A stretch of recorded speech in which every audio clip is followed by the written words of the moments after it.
যারা বোর্ডে আছেন তারা যদি এভাবে করে ইলেকশন করতে চান করতে পারেন, জিততেও পারেন, বাট আজকে ক্রিকেট 100% হেরে গেছে।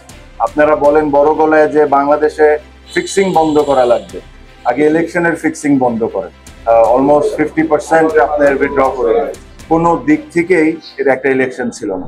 আপনারা জানেন যে আমরা আজকে আমাদের নমিনেশনটা উইথড্র করেছি, আমি সহ প্রায় 14-15 জনের মতো জিনিসটা আমরা উইথড্র করেছি। আর এটা উইথড্র করার রিজনটা খুবই ক্লিয়ার। এখানে আমার কাছে মনে হয় না যে আমাকে খুব ডিটেলসে বা ব্যাখ্যা করে আপনাদেরকে কোনো কিছু বলার আছে। আমি শুরুর থেকে একটা কথা বলে আসছি যে ইলেকশনটা কোন দিকে যাচ্ছে বা কিভাবে হচ্ছে, এই জিনিস নিয়ে আপনারা সবাই এখন ক্লিয়ার। যখন যেমন মনে হচ্ছে, যখন যা মনে হচ্ছে তখন তা করা হচ্ছে। এটা এটা আসলে ইলেকশন না, এটা ইলেকশন না। আর ক্রিকেটের সাথে এই জিনিসটা কোনো দিক থেকেই মানায় না। আপনারা আই এম শিওর যখন ইসি তালিকা দিবে যে আজকে কারা কারা উইথড্র করেছেন, তাদের নামগুলো আপনারা দেখলেই বুঝতে পারবেন যে তারা সবাই তাদের জায়গা থেকে হেভিওয়েট, তাদের ভোট ব্যাংকও ইটস ভেরি স্ট্রং। এটা হলো আমাদের একটা ওয়ে অফ প্রোটেস্ট, যে এখান থেকে এসে যে এই নোংরামির পার্ট আমরা থাকতে পারবো না।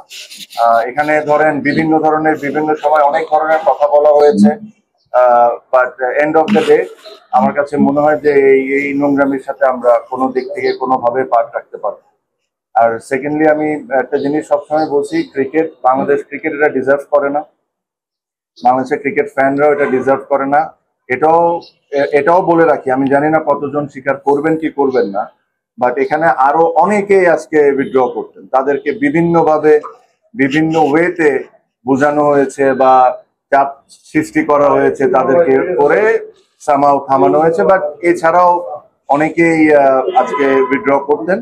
তাও 15 জন যদি আজকে করে থাকেন, যদি আমি রাইট হয়ে থাকি, এটা একটা সিগনিফিকেন্ট নাম্বার। অলমোস্ট 50% আপনার উইথড্র করে রয়েছে। তো আমি এই বিষয়ে কোনো এক সময় ডিটেলস আপনাদের সাথে কথা বলবো যে কি হয়েছে কি হয় নাই।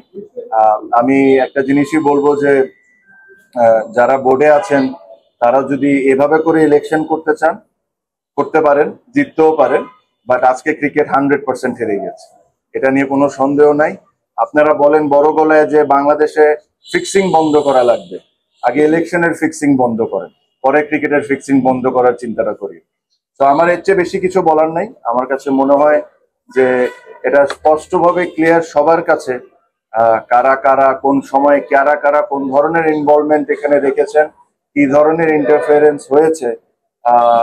নিয়ম ইচ্ছামতো কত সুবিধার মতো যে সময় দরকার ও সময় চেঞ্জ করা হয়েছে। আর এটার সাথে কারা কারা জড়িত একদম স্পষ্টভাবে ক্লিয়ার। আমি এর চেয়ে বেশি আর কোনো কথা বলবো না, বাট ইনশাল্লাহ ভবিষ্যতে আমি এটা নিয়ে অবশ্যই কথা বলবো। আমি আমার স্পিচ এই কথাই বলে শেষ করব যে এই ইলেকশন বাংলাদেশ ক্রিকেট বোর্ডের জন্য একটা কালো দাগ হয়ে গেল।